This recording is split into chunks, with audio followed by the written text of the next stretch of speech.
Assalamu alaikum ji, hope you are doing good. This is Advocate Usman Abid and you are watching the Law Session. आज के इस law session में हम discuss करेंगे Begum Nusrat Bhutto case. This is another a very important constitutional case of Pakistan. Reported case है PLD 1977 supreme court page 657. Before coming to the facts of the case हम थोड़ा सा बैकग्राउंड में जाएंगे. 7 मार्च 1977 को पाकिस्तान में जनरल इलेक्शंस हेल्ड हुए. अब इसमें टू मेजर पार्टीज़ ने पार्टिसिपेट किया. Number 1 Pakistan Peoples Party and number 2 PNA. अब ये PNA पाकिस्तान नेशनल अलाइंस 9 मुख्तलिफ जमातों ने मिल के एक अलाइंस बनाया था, मिल के इलेक्शन लड़ा था. अब इस इलेक्शन के जो रिज़ल्ट है उसमें पाकिस्तान पीपल्स पार्टी को 155 सीट्स मिली. ऑन द अदर साइड जो PNA थी उसको सिर्फ़ और सिर्फ 36 सीट्स मिली. अब इस इलेक्शन के रिज़ल्ट के नतीजे में जुल्फ़कार अली भुट्टो साहब ने अपने प्राइम मिनिस्टर ऑफिस को रिटेन किया. On the other side PNA ने, ऑपोजिशन ने इस इलेक्शन के रिज़ल्ट को रिजेक्ट कर दिया. उन्होंने एलिगेशंस ऑफ रिगिंग लगाए कि ये धांधली की गई है इस इलेक्शन में. उन्होंने जुल्फ़कार अली भुट्टो साहब के अगेंस्ट एक तहरीक चलाई जिसे एंटी भुट्टो मूवमेंट भी कहते हैं. अब इस तहरीक के नतीजे में मुल्क में क्योस पैदा हो गया, अफरा तफरी पैदा हो गई, लॉ एंड ऑर्डर की सिचुएशन पैदा हो गई. नेक्स्ट व्हाट हैपेंड ऑन 5 जुलाई 1977 को उस वक्त के army chief general Ziaul Haq साहब ने पाकिस्तान में मार्शल लॉ इम्पोज कर दिया. प्लस उन्होंने जो हमारा कॉन्स्टिट्यूशन है 1973 का, इसको एब्रोगेट नहीं किया, इसको ख़त्म नहीं किया, बट इसको सस्पेंड कर दिया. इसका वो पार्ट जो कि फंडामेंटल राइट से रिलेटेड था. प्लस इन्होंने जो नेशनल असम्बलीज़ और प्रोविंशियल असम्बलीज़ थी उनको डिज़ोल्व कर दिया. आफ्टरवर्ड्स 17 सितंबर 1977 को जनरल ज़ियाउल हक साहब ने जुल्फ़कार अली भुट्टो साहब और 10 और पीपल्स पार्टी के लीडर्स को डिटेन कर लिया, उनको अरेस्ट कर लिया, उनको मुख्तलिफ जेलों में रखा. Under martial law order number 12, इस ऑर्डर के अंडर उन्होंने उनको डिटेन कर लिया. अब यहाँ से बेगम नुसरत भुट्टो केस शुरू होता है.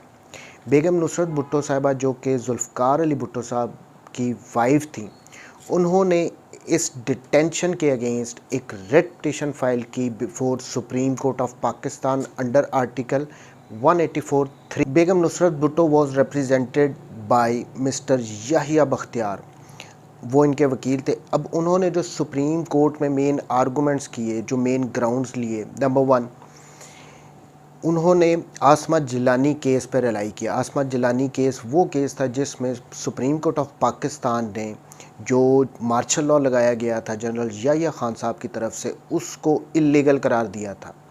प्लस उन्होंने कहा कि कॉन्स्टिट्यूशन ऑफ पाकिस्तान में 1973 का जो कॉन्स्टिट्यूशन है उसमें कोई ऐसी पावर आर्मी चीफ को नहीं दी गई कि वो मुल्क में आके मार्शल लॉ लगा दे, इसलिए ये मार्शल लॉ इल्लीगल है. जनरल ज़ियाउल हक ने पे आर्टिकल 6 लगना चाहिए. इन्होंने हाई ट्रेजन, संगीन गद्दारी कमिट की है. प्लस उन्होंने ये कहा कि इस डिटेंशन का मकसद सिर्फ़ और सिर्फ ये है कि पाकिस्तान पीपल्स पार्टी को जो अपकमिंग इलेक्शंस हैं, क्योंकि नेक्स्ट इलेक्शंस अक्टूबर में नेक्स्ट मंथ कॉल हो चुके थे, उसमें पाकिस्तान पीपल्स पार्टी को रोकने के लिए, उसको हराने के लिए ये डिटेंशंस की गई हैं.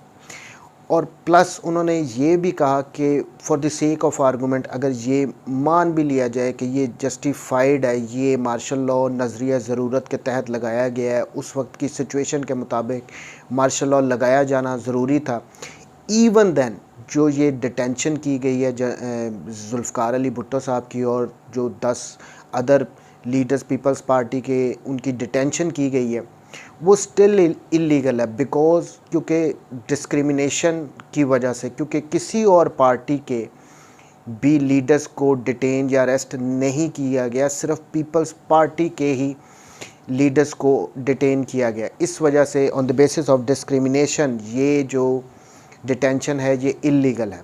Now we come to the respondent side. अब रिस्पोंडेंट साइड को जनरल ज़ियाउल हक साहब को रिप्रेजेंट किया था AK बरोही साहब ने। अब उन्होंने जो आर्गूमेंट्स एंड रिबटल दिए, उन्होंने रिलाई किया टोसो केस पे। अब ये वो केस था जिसमें सुप्रीम कोर्ट ऑफ पाकिस्तान ने कैल्सन थ्योरी पर रिलाई करते हुए जो मार्शल लॉ लगाया गया था जनरल अयूब खान साहब की तरफ से, उसको वैलिडेट किया था, उसको सही करार दिया था। सो आसमा जिलानी केस की रिबटल में इन्होंने टोसो केस पर रिलाई किया। सेकेंडली इन्होंने ये कहा कि जो ये मार्शल लॉ लगाया गया, ये इस वक्त की ज़रूरत थी। मुल्क में इस किस्म की सिचुएशन पैदा हो चुकी थी कि ये मार्शल लॉ लगाना ज़रूरी था।